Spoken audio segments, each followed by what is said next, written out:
The wine glass hit the brick wall behind her head. Before she even heard him cross the room, red ran down in a slow, ugly streak, inches from where her curls had been a second earlier. Rosie Bennett did not scream. She did not duck. She turned around slowly, flour and pollen still on her apron, and looked at Leo Russo like he had knocked over a vase, instead of nearly taking her ear off with broken glass. "You are paying for that wall," she said. That was the first night she understood exactly what kind of man had been renting the restaurant 2 doors down from her flower shop for the last 4 months, and it was not until much later, long after the glass had been swept up, that she understood he had not thrown it at the man leaning across her counter. He had thrown it because of the man's car, parked outside, with a plate number that did not belong in their neighborhood.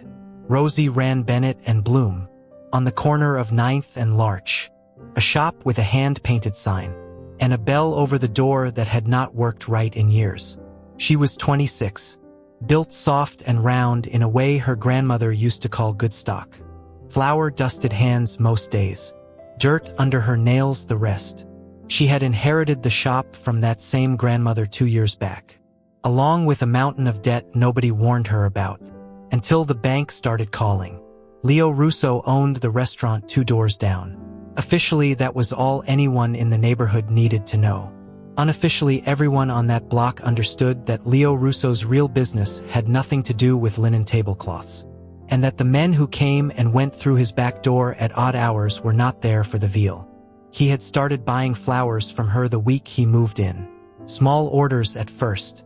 A single arrangement for the hostess stand, then bigger ones, elaborate ones, more than any restaurant needed, delivered to addresses Rosie never asked questions about. He paid cash, always exact, always folded the same way, and he never once looked at her the way most men in that neighborhood looked at a woman her size, like she was something to be commented on rather than simply seen. Then, 6 weeks ago, everything changed. Not because of anything she did, because a man in a gray coat started showing up outside her shop. The first time she barely noticed him, just a stranger reading the specials board a little too long. The second time he was there again. Same coat, same spot, watching the door instead of the flowers. The third time Leo noticed him too. That was the night with the wine glass. "He is not a customer," Leo said, after the man in the gray coat had peeled off down the street, unhurried, like he had nowhere he needed to be and all the time in the world to prove it. "I need you to tell me if you have seen him before tonight." "I do not know him," Rosie said, arms crossed over her apron, heart going faster than she wanted to admit. "Why does it matter to you?" Leo did not answer right away. He was tall in the way that made doorframes look smaller, dark hair cut close, a jaw that looked like it had been carved rather than grown, and eyes that missed nothing, not the tremor in her hands, not the way she had angled herself half behind the counter without realizing it. "Because that man works for Sal Contorno," he said finally, "and Sal Contorno does not send men to read flower prices." Rosie had heard the name Contorno before. The way you hear thunder before you understand a storm is actually coming for your street and not just the next town over. Sal Contorno ran the east side, and word around the neighborhood was that he and Leo had been circling each other for months now. Ever since Leo's restaurant opened and started pulling business and loyalty away from Contorno's usual haunts. "What does any of that have to do with me?" she asked. "Nothing," Leo said. Too fast. Yet, he was wrong, and they both found that out 3 nights later. The gray coat man came back. Except this time he did not stay across the street. He walked straight into Bennett and Bloom at closing, when Rosie was alone sweeping stems off the floor, and asked her, pleasant as anything, how well she knew Leo Russo. "He is a customer," Rosie said, gripping the broom handle tighter than she needed to. "Just a customer," the man repeated, like he was turning the words over to check for a seam. "Because from where Mr. Contorno sits, it looks like Russo has got himself a soft spot 2 doors down. And soft spots are useful things to know about." He left without buying a single flower. Rosie locked the door behind him with hands that would not quite stop shaking. And for the first time since she had inherited that shop, She thought seriously about calling the police. And then thought seriously about what good that would actually do her. In a neighborhood run by men who owned the police the way she owned her cash register. That night, alone above her shop in the small apartment she had lived in since she was 19, Rosie sat at her kitchen table with the lights off, watching the street below through the gap in her curtains. She thought about her grandmother, who had run that same flower shop for 30 years without ever needing more than a simple deadbolt. She thought about the debt that had followed her into ownership like a shadow she could not outrun. The debt that had made her say yes to every order Leo Russo placed without ever once asking why a restaurant needed so many roses. She had told herself it was not her business. She had told herself a lot of things. She told Leo the next morning, standing in his kitchen because she had not wanted to be alone in her own shop with the lights on. His whole face changed, not into anger, not right away, into something quieter and colder, a kind of stillness that scared her more than shouting would have. "You should have called me the second he walked in," Leo said. "I did not have your number. You have it now." He wrote it on a napkin, block letters, pressed hard enough to tear the paper slightly. "Anyone who comes near your shop who is not buying flowers, you call this number before you call anyone else. Understand? I am not one of your men, Leo." "No," he said, and something in his voice dropped lower, rougher. "You are the reason Contorno thinks he has found a way to hurt me. That is worse." It was the closest he had come to admitting anything, and Rosie did not know what to do with it. So she folded the napkin into her apron pocket and said nothing at all. Over the following 2 weeks, the shop became something else entirely. Half flower stand, half fortress. A man named Benny started sitting at the corner table in the coffee shop across the street every morning, nursing the same cup for hours, watching the door of Bennett and Bloom without pretending otherwise. Rosie asked Leo about him once. He said only that Benny was there, so she would not have to be scared alone. And that was the end of the conversation. She should have felt suffocated. Instead, she found herself looking for Leo's reflection in the shop window before she even realized she was doing it, checking to see if he was standing in his restaurant doorway watching hers. The way he did most evenings now, arms crossed, saying nothing, just a present. Mrs. Petrozan, who came in every Sunday for the same bunch of white daisies she had bought since before Rosie was born, noticed the change before Rosie was willing to admit it herself. "That man across the street," the old woman said, counting out exact change from a coin purse older than the shop itself. "He watches this place like it is the only window in the city worth looking through.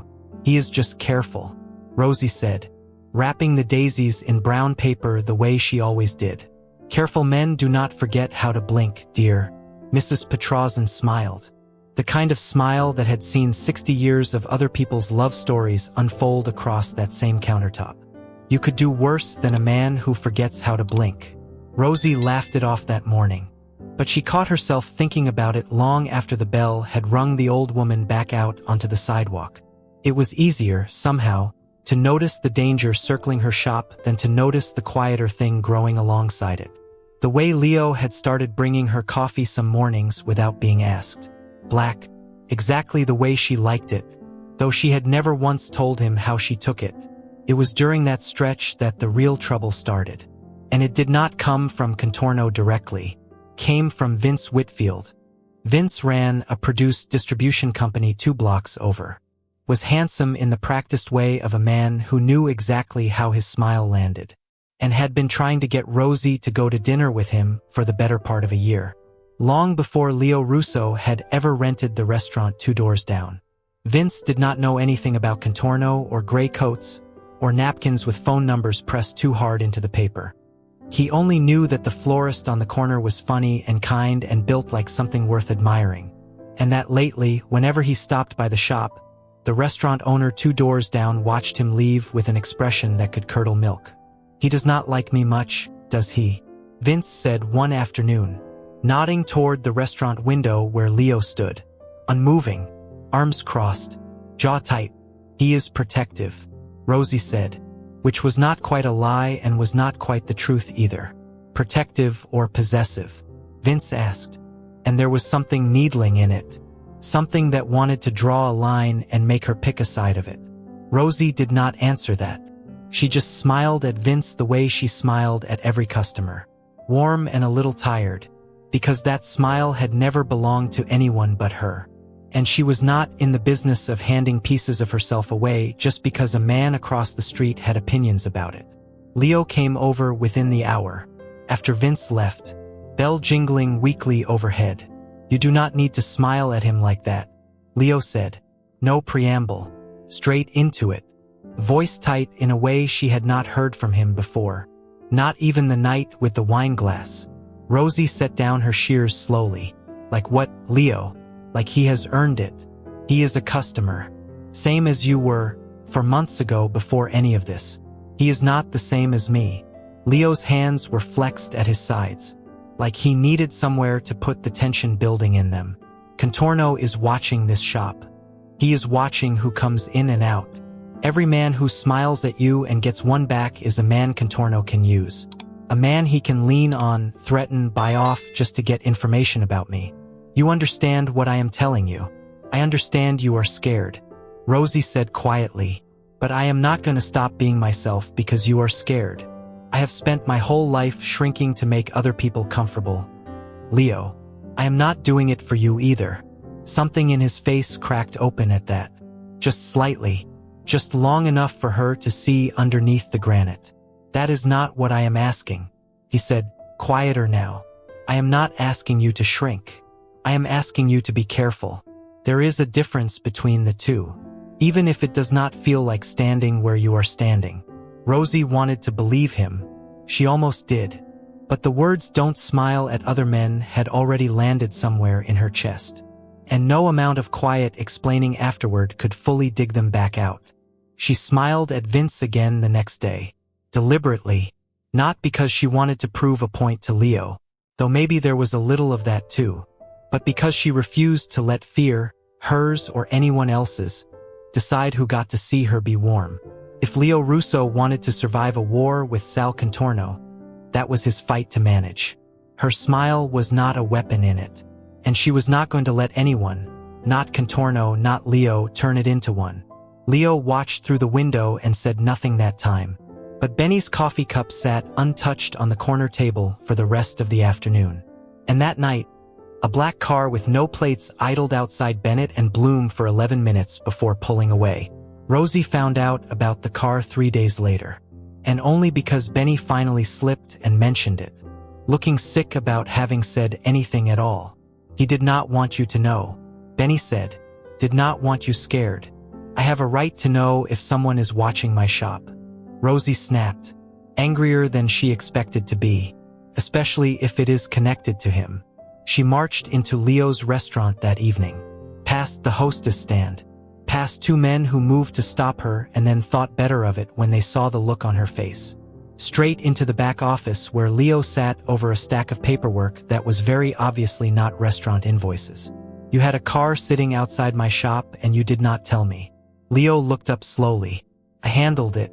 "That is not an answer. It is the only one I have got right now." He stood, came around the desk, close enough that she had to tilt her head back to hold his eyes.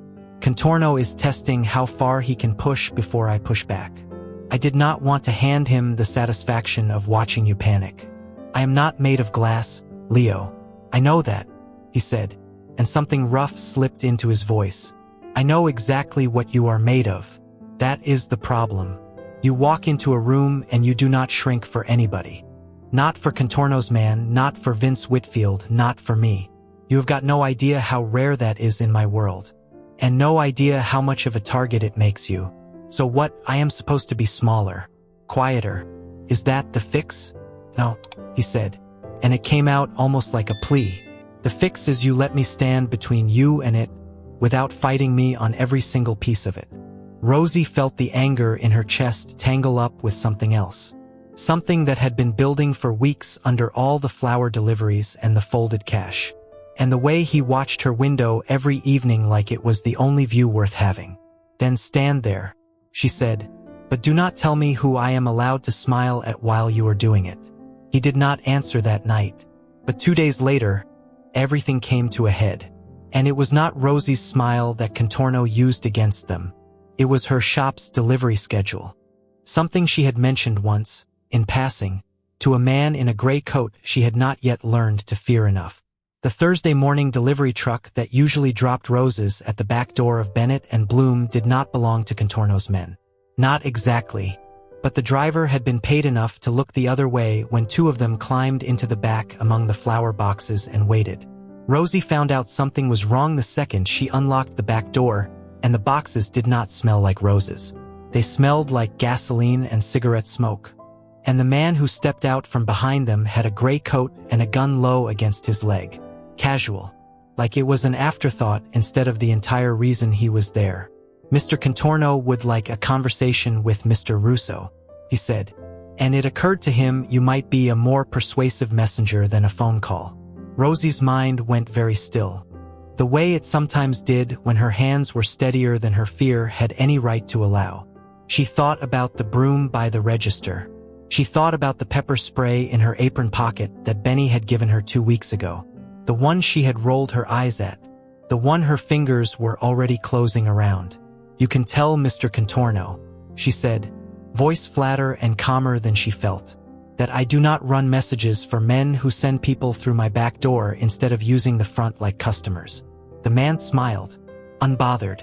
That is cute. Won't matter in about 90 seconds. She did not wait for 90 seconds. She threw the bucket of standing water from the flower prep sink directly at his face. The shock of it bought her exactly enough time to get the pepper spray up and empty half the canister into his eyes before he could recover his grip on the gun. He went down cursing, and Rosie was already moving, already screaming Leo's name loud enough to carry through 2 doors and a wall of brick. Leo came through the front of the shop like the wine glass night all over again. Except this time the anger on his face was not aimed at a stranger reading her specials board. It was pure and total and aimed squarely at the man doubled over on her floor. What happened in the next 90 seconds was not something Rosie fully processed until much later. There was shouting. There was Benny, suddenly there too, gun drawn, calling for backup on a radio she did not know he carried. There was the second man from the delivery truck trying to run and not making it past the alley before 2 of Leo's men had him on the ground. By the time the shop went quiet again, the man in the gray coat was zip-tied against her prep table, eyes streaming, and Leo was in front of her, hands framing her face, checking her over with a kind of desperate thoroughness that made her realize his hands were shaking. Actually shaking, for the first time since she had known him. You are not hurt, he said, more like he was convincing himself than asking her. I am fine, Rosie said. I am the one who put pepper spray in his eyes, Leo, not the other way around. A short, disbelieving laugh cracked out of him. Half relief, half something rawer underneath it. Of course you did. I told you I am not made of glass. No, he said, pulling her against his chest without asking. And she let him, because her legs had finally started shaking the way his hands were. You are made of something Contorno's never going to understand how to break. That is exactly why I have spent 6 weeks terrified for you. They dealt with Contorno within the week, though Rosie only heard about most of it secondhand, through Benny's careful edits and Leo's tight-lipped silences. What she did know was that the man from her back door talked once the police, the real kind, the kind Leo apparently did trust when it mattered, got involved with a case that had nothing to do with flowers and everything to do with a warehouse full of things Contorno never should have been storing under his own name. Contorno's operation folded faster than anyone expected, undone by his own carelessness far more than by Leo's retaliation. Though Rosie suspected retaliation had played its own quiet part somewhere she was not shown. Vince Whitfield stopped coming by the shop not long after, having heard enough secondhand gossip about broken wine glasses and gray coats to draw his own conclusions. And Rosie found she did not miss the visits nearly as much as she thought she might. The gray coat man, once the police finally had him talking, gave up more than Contorno's warehouse. He gave up the name of the driver who had let 2 armed men ride in among the flower boxes. And the driver, faced with real prison time instead of a quiet payoff, gave up the delivery company owner who had looked the other way for a fee. It unraveled the way these things always seem to once the first thread came loose. Fast and total. Until Sal Contorno's name stopped meaning anything on that side of the city at all. Rosie kept running the shop through all of it, refusing every offer Leo made to close it for a few weeks until things settled. She reopened 2 days after the incident with the delivery truck, sweeping broken glass off her own front step before the sun was even fully up. And when the first customer of the day walked through her door, an anxious-looking man asking if the shop was safe to be in, she looked him dead in the eye and told him it had never been anything but, "You could have taken time," Leo told her that evening, watching her restock the cooler like nothing at all had happened 3 days earlier, and let Contorno win twice. Rosie did not look up from the roses she was trimming. Once was enough. He did not argue with her after that. She noticed he stopped trying to. Benny stuck around longer than either of them expected, though the coffee shop table across the street eventually went back to being just a coffee shop table. He had taken a liking to Rosie somewhere in the middle of the chaos. The way people did when they had watched someone hold steady under pressure that would have folded most anyone else. "You know, he has not slept right in weeks," Benny told her one afternoon, leaning against her counter while she arranged a delivery order. "Not since the wineglass night, if I am honest. The boss does not scare easily. You scared him plenty." "I did not do anything but exist," Rosie said. "Yeah," Benny said, like that was exactly his point. That was enough. She thought about that conversation more than she let on, turning it over while she swept the shop each evening, while she counted the register, while she watched Leo's restaurant window from her own and found him already watching back more often than not. It was not the danger that had changed things between them, she realized. The danger had only forced the truth of it into the open faster than either of them had been ready for. What she did notice in the weeks after was that Leo never once asked her to stop smiling at anyone again. If anything, he seemed to watch for it now. The way she smiled at the delivery boys, at old Mrs. Petrozan who came in every Sunday for the same bunch of daisies, at strangers who walked in just to get out of the rain. He watched, and something in his face settled a little more each time, like he was finally understanding the difference between wanting to own something and wanting to simply be near it. "I owe you an apology," he said one evening, months later, standing in her shop after closing while she swept the last of the day's stems into a pile. "For the wine glass. For thinking I could tell you who deserved your smile." He leaned against the counter, closer than he needed to be, close enough that she caught the low, warm smell of him under the flowers. "I watched you nearly get taken out of a delivery truck because Contorno thought you were something I owned instead of someone standing beside me on your own 2 feet. I do not want to be the kind of man who makes that mistake twice." Rosie set the broom down slowly. "So what are you asking me now?" "Nothing," Leo said. "I am not asking you for anything. I am telling you I see you exactly as you are. Curves and stubbornness and pepper spray and all of it. And I would like the chance to stand beside that, not in front of it, for as long as you will let me." She smiled at him then, the same smile she had given Vince, the same one she gave every customer who walked through her door, warm and unguarded and entirely her own to give. And for the first time watching it, Leo did not tense at all.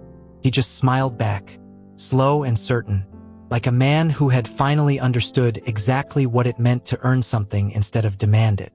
The bell over the door, the one that never worked right, chose that exact moment to give a single clear ring, though neither of them had touched it.